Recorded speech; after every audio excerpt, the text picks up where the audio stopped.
Hello and welcome back to another video on daily use ചെറിയ sentences. ഈ video നിങ്ങൾക്ക് ഇഷ്ടമായെങ്കിൽ ഷെയർ ചെയ്യുക, ലൈക്ക് ചെയ്യുക, ബെൽ ഐക്കൺ ക്ലിക്ക് ചെയ്യുക. Okay, so let's start. ആരും എന്നെ മനസ്സിലാക്കാൻ ശ്രമിക്കുന്നില്ല. ആരും എന്നെ മനസ്സിലാക്കാൻ ശ്രമിക്കുന്നില്ല. Nobody tries to understand me. Nobody tries to understand me. Nobody എന്ന് പറഞ്ഞാൽ ആരും, അതല്ലെങ്കിൽ നോ വൺ അങ്ങനെയും പറയാം. അപ്പൊ നോബഡി അല്ലെങ്കിൽ നോ വൺ ട്രൈസ് ശ്രമിക്കുക ടു അണ്ടർസ്റ്റാൻഡ് മീ മനസ്സിലാക്കാൻ, എന്നെ മനസ്സിലാക്കാൻ ആരും തന്നെ ട്രൈ ചെയ്യുന്നില്ല, ശ്രമിക്കുന്നില്ല. ആരും എന്നെ മനസ്സിലാക്കുന്നില്ല. ആരും എന്നെ മനസ്സിലാക്കുന്നില്ല. Nobody understands me. ഇവിടെ നമ്മൾ നേരത്തെ അണ്ടർസ്റ്റാൻഡ് എന്ന് പറഞ്ഞു. ഈ സെന്റൻസിൽ understands. Okay, nobody understands me. ആരും എന്നെ മനസ്സിലാക്കുന്നില്ല. മനസ്സിലാക്കുന്നില്ല എന്നതിനെയാണ് നമ്മൾ നോബഡി അണ്ടർസ്റ്റാൻഡ്സ് എന്ന് ഉപയോഗിക്കുന്നത്. ആർക്കും എന്നെ മനസ്സിലാവില്ല. ആർക്കും എന്നെ മനസ്സിലാവില്ല. Nobody will understand me. Nobody അല്ലെങ്കിൽ no one will understand me. ആരും അല്ലെങ്കിൽ ആർക്കും എന്നെ മനസ്സിലാവില്ല. ഇതുവരെയായിട്ടും ആരും എന്നെ മനസ്സിലാക്കിയിട്ടില്ല. ഇതുവരെയായിട്ടും ആരും എന്നെ മനസ്സിലാക്കിയിട്ടില്ല. No one has understood me so far. No one അല്ലെങ്കിൽ nobody has understood me so far. ഇവിടെ അണ്ടർസ്റ്റുഡ് എന്നാണ് നമ്മൾ പറയുന്നത്. ഓക്കെ, അപ്പോൾ നോ വൺ ആരും തന്നെ എന്നെ ഇതുവരെ സോ ഫാർ അണ്ടർസ്റ്റാൻഡ് ചെയ്തിട്ടില്ല എന്ന് പറയുന്നതിനെയാണ് no one has understood me so far. നീ ഒഴിച്ച് മറ്റാരും എന്നെ മനസ്സിലാക്കിയിട്ടില്ല. നീ ഒഴിച്ച് മറ്റാരും എന്നെ മനസ്സിലാക്കിയിട്ടില്ല.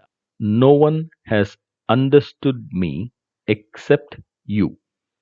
No one has understood me except you. Except എന്ന് പറഞ്ഞാൽ ഒഴിച്ച്. അപ്പോൾ except you, നീ ഒഴിച്ച്, no one ആരും തന്നെ has understood me എന്നെ മനസ്സിലാക്കിയിട്ടില്ല. ഇതെങ്ങനെ സംഭവിച്ചു എന്നെനിക്കറിയില്ല. ഇതെങ്ങനെ സംഭവിച്ചു എന്നെനിക്കറിയില്ല. I don't know how this happened. I don't know how this happened. How this happened എന്ന് വെച്ചാൽ ഇത് എങ്ങനെ സംഭവിച്ചു. ഈ ദിസിന് പകരം നമ്മൾ ദാറ്റ് എന്ന് ഉപയോഗിക്കുകയാണെങ്കിൽ how that happened എന്ന് പറഞ്ഞാൽ അതെങ്ങനെ സംഭവിച്ചു. I don't know how that happened.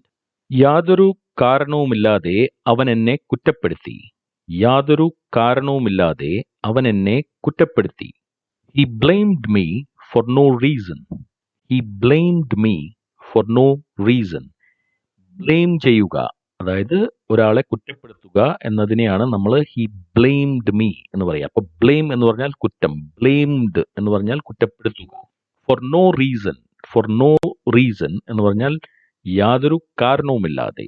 അപ്പോ he blamed me for no reason. യാതൊരു കാരണവും ഇല്ലാതെ അവൻ എന്നെ കുറ്റപ്പെടുത്തി. അതിനുശേഷം ആരും എന്നോട് സംസാരിച്ചിട്ടില്ല. അതിനുശേഷം ആരും എന്നോട് സംസാരിച്ചിട്ടില്ല. No one has spoken to me since then. No one അല്ലെങ്കിൽ nobody has spoken to me since then. Spoken to me എന്നോട് സംസാരിച്ചിട്ടില്ല. Since then ആ സംഭവത്തെ തുടർന്ന് അല്ലെങ്കിൽ അതിനുശേഷം. No one has. സ്പീക്ക് എന്ന് വെച്ചാൽ സംസാരിക്കുക. അതിന്റെ പാസ്റ്റ് ടെൻസ് ആണ് സ്പോക്ക്. സംസാരിച്ച് കഴിഞ്ഞതിനെ കുറിച്ച് പറയുവാനായിട്ട് നമ്മൾ സ്പീക്ക് എന്ന വാക്കിന്റെ പാസ്റ്റ് പാർട്ടിസിപ്പിൾ ആയിട്ടുള്ള സ്പോക്കൺ ആണ് ഇവിടെ നമ്മൾ ഉപയോഗിച്ചിരിക്കുന്നത്. No one has spoken to me since then. അപ്പോൾ കാര്യത്തിനു ശേഷം എന്ന് പറയുന്നതിനാണ് നമ്മൾ സിൻസ് ദെൻ അല്ലെങ്കിൽ ഒരു സമയത്തിന് ശേഷം എന്ന് പറയുന്നതിനെ സിൻസ് ദെൻ. ഞാൻ അടുത്ത കാലത്താണ് അത് അറിയാനിടയായത്. ഞാൻ അടുത്ത കാലത്താണ് അത് അറിയാൻ ഇടയായത്. I got to know of it only recently. I got to know of it only recently. Recently എന്ന് പറഞ്ഞാൽ ഈ അടുത്ത കാലത്ത്. I got to know എന്ന് പറയുന്നത് ഒരു എക്സ്പ്രഷൻ, ഒരു യൂസേജ് ആണ്. I got to know എന്ന് പറഞ്ഞാൽ ഞാനത് അറിയാൻ ഇടയായത് ഓൺലി റീസെൻ്റ്ലി, ഈ അടുത്ത കാലത്താണ്. Okay, so I got to know of it. Of it എന്ന് പറഞ്ഞാൽ അതേക്കുറിച്ച് ഞാൻ അറിയാൻ ഇടയായത് ഓൺലി റീസെൻ്റ്ലി, ഈ അടുത്ത കാലത്താണ്. എനിക്ക് നിന്റെ മേൽ മുഴുവനായും വിശ്വാസമുണ്ട്. എനിക്ക് നിന്റെ മേൽ മുഴുവനായും വിശ്വാസമുണ്ട്. I have complete faith in you. I have complete faith in you.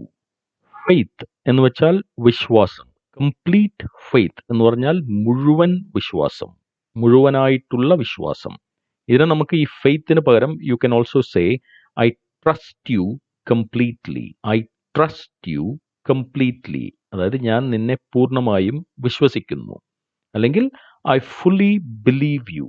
I fully believe you. Fully മുഴുവനായും, ബിലീവ് വിശ്വസിക്കുന്നു. അപ്പോൾ വിശ്വാസം എന്ന വാക്കിനെ നമ്മൾ ബിലീഫ് എന്ന് പറയാം, അല്ലെങ്കിൽ നമ്മൾ വിശ്വസിക്കുന്നതിനെ നമ്മൾ പറയും, ഫെയ്ത്ത് എന്ന് പറയാം, ട്രസ്റ്റ് എന്നും പറയാം.